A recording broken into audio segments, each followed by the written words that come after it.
Thank you very much. You summed up very, very well for me, the background of it. I would have hated myself sitting there and watching an ASEAN session going on here on the stage. You saved me, I'm here. So I'm very happy to be here with everybody in ASEAN. And thank you for giving me this opportunity.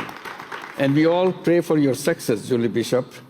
It makes a lot for Bangladesh, that's the Rohingya issue. And so you have to succeed, make it happen, and we're all with you. At 171 million people in Bangladesh, wish you all the success. Thank you. And I was talking about whether Bangladesh should be part of ASEAN, and as I said, I will hate myself. I consider myself personally as a part of ASEAN. It goes for a long time. It's, because when I started my work, the first country that adopted our work was Malaysia. Amana Ikhtiar, Malaysia, and next to your constituency. Anwar has become a very good friend since then. We have been very close, and enthusiasm that he showed in our work, as a result, is spread. The whole idea of microcredit is spread all over Malaysia. And that was the beginning of the idea of microcredit going out of Bangladesh. That's the first country.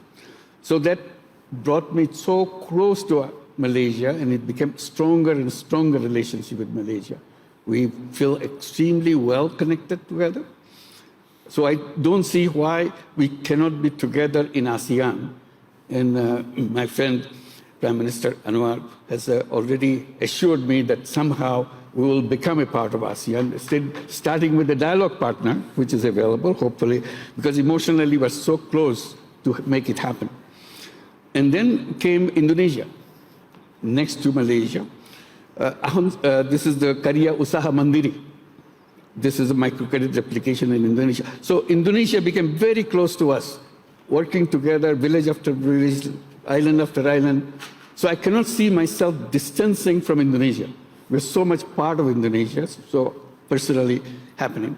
And Vietnam, almost every single women leader in Vietnam came to Bangladesh to study what we are doing and bring it to Vietnam. We did our program all over Vietnam. So personally, we're already part of ASEAN. We cannot take it away from us. We have to accommodate us into ASEAN. This is something that we have to work together. So this is what we're looking forward. I'm very honored to be here along with everybody else from ASEAN speaking today. The point I wanted to raise with ASEAN is a part of ASEAN, emotional part of ASEAN. It's a wonderful group of countries moving forward, very confident steps, future looks very bright.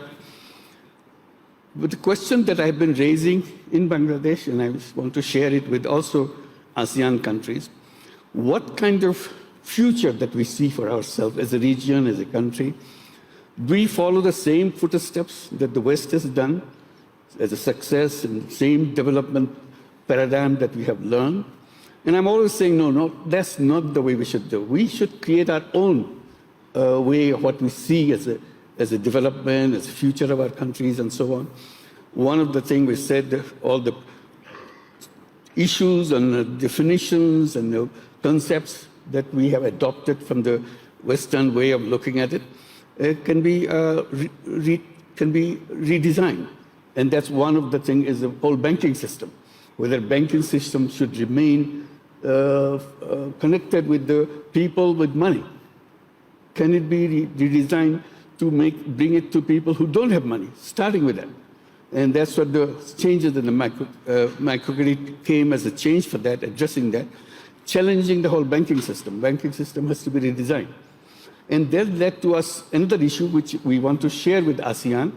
As a part of ASEAN, we will have to work together to make a different kind of society that we have right now, following the same kind of old footsteps that we do. Avoid the whole wealth concentration issue completely, right from the beginning. Because otherwise, if you follow the same step, we go back to the same thing with all the concentration of wealth. It's a globally concentration of wealth is going on, and that will be a disaster for future. So how to do it differently? That's where the banking system comes, very important. Making availability of the finance to the people And that should be part of the whole ASEAN paradigm, that this is what we do. We ensure that no matter who a person is, either a poor person, a rich person, man or woman, as a human being, I'm entitled to it. I can change my own life. And that's what the kind of mission should be integrated into the ASEAN way of thinking. It's not the same thing, but we adopt many things, but we also add things. And that led to the issue of entrepreneurship, which we have been talking in Davos. Klaus Schwab has created, and with Hilde Schwab, the Foundation for Social Entrepreneurship. So the whole idea of social entrepreneurship comes, how to create an economy based on social entrepreneurship, rather than just follow the same path of profit maximization, growth, and so on. How much growth is important, how much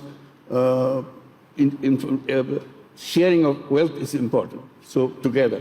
So those are the things that we have to address together in ASEAN framework to make sure we not only progress, we also progress in a different way, as it becoming an example for the rest of the world. We should not be just copying things the way it happened in the past, and allowing the young people to take lead. This we have coming from Bangladesh, coming from the uprising of the young people from Bangladesh is very, very strong right now with us, to show that what the capacity of the young people, how to bring up the young people to lead the nation, lead the people with their ideas, with their concept, their technology. They are completely different kind of generation, unlike the generation that who run the country. So how to make sure we adopt them, bring them forward, so that they can bring their ideas and leadership and concepts to impact on the economy and the society as it together. So those are the issues that we want to raise it, and we'll be very happy to join ASEAN. We are waiting for it very eagerly, and we want to do a job which will be something for the world to see. It's a very different kind of region which grew with a different kind of framework. Thank you very much.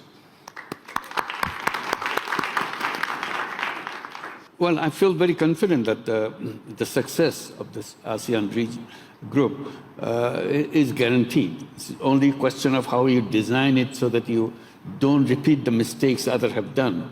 So there's a society which is equalitarian society, and we share the wealth and so on, continue, new concepts are followed, design things for young people to bring them to the front line so that they can create the new vision of their own countries. And as a region, they can move forward into that. So this is what I see an opportunity for them, and they're very creative as a region. This is creativity and entrepreneurship is built into the society. So we should not go away from that and follow this job-oriented society that we have to have a job and continue with the job. I think the whole thing will be entrepreneurship-oriented society. The young people grow up to make sure that he or she can participate in the economy on her own, on his own. And that's where the financial system has to be redesigned in a way it serves a purpose. Social business funds can be created so that the funds can be available to the young people. This educational system can be redesigned so that this is not getting a degree to get a job, kind of the conventional way of thinking. We go to the university, we go to the educational institution to prepare ourselves to become entrepreneur, become creative person, which we are. Simply, we kind of sharpen the creativity. Education gives us the knowledge and gives us the opportunity to make sure we come out as an individual creative person and contribute to the society. It's not for personal gain all the time. It's personal gain is one part, and the social gain. So each one growing up, not just one-dimensional person which pursue the life just for his or her own personal achievements. So it will be something part for yourself and part for the community, society that you belong to, so that that society becomes better society after what you have done. Thank you. Thank you. Thank you for those wonderful words at the end. Thank you so much to this great panel. I think we know a little bit more about not only ASEAN, but also the possibilities in the years to come. It was a great panel. Give them a big applause. Thank you.